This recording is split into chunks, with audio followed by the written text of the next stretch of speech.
My name is Graham Elwood, and you are watching The Political Vigilante, the People's Channel, guys. Channel by the people, for the people. The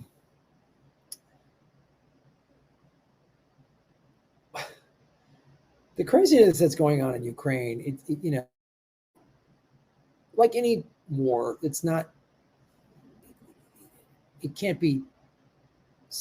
One of the things that is so disconcerting living in America, media was doing videos and topics for me to talk about.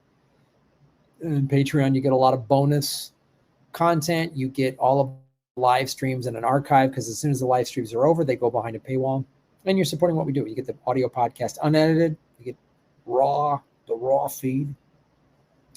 So this was sent to me. This is The Guardian.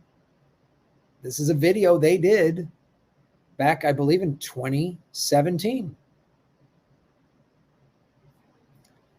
Again, this is from The Guardian's YouTube channel, 2.1 million subscribers.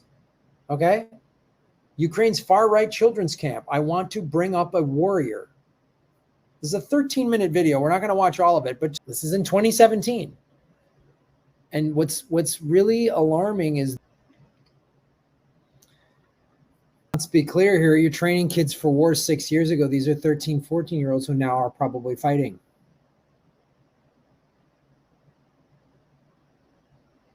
They're fighting right now, I would imagine.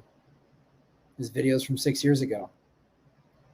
It's really insane.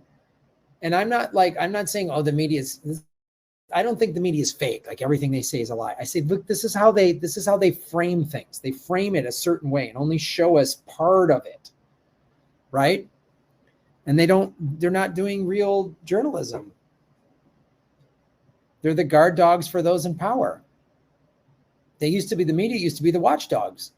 Used to be the watchdogs and call out those in power and say, wait, this isn't right. Now they're the guard dogs for it.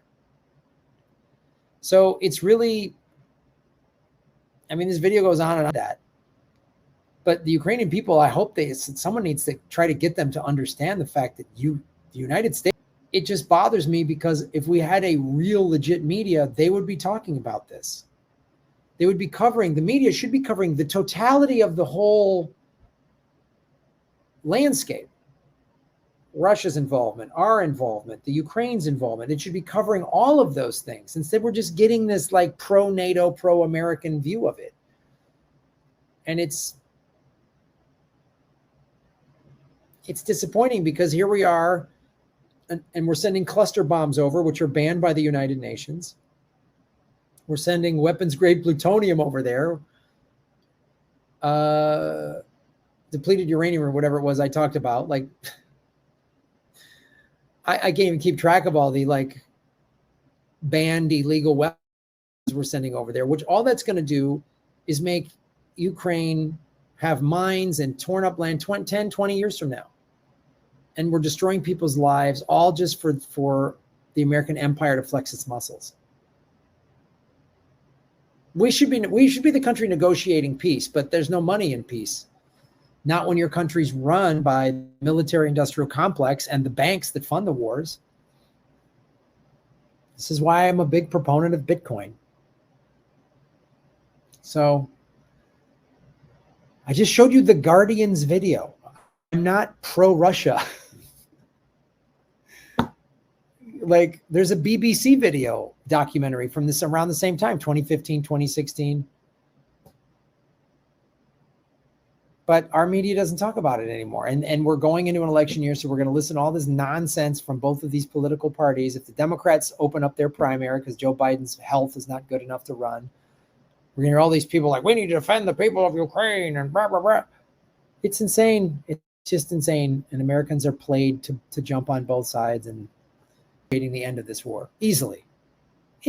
We could end this war today if we wanted to.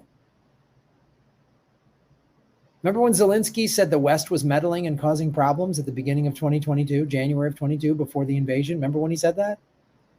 Then he changed his tune. Follow the money, connect the dots, get the truth. Vote with your dollars. And shave your knuckles for justice.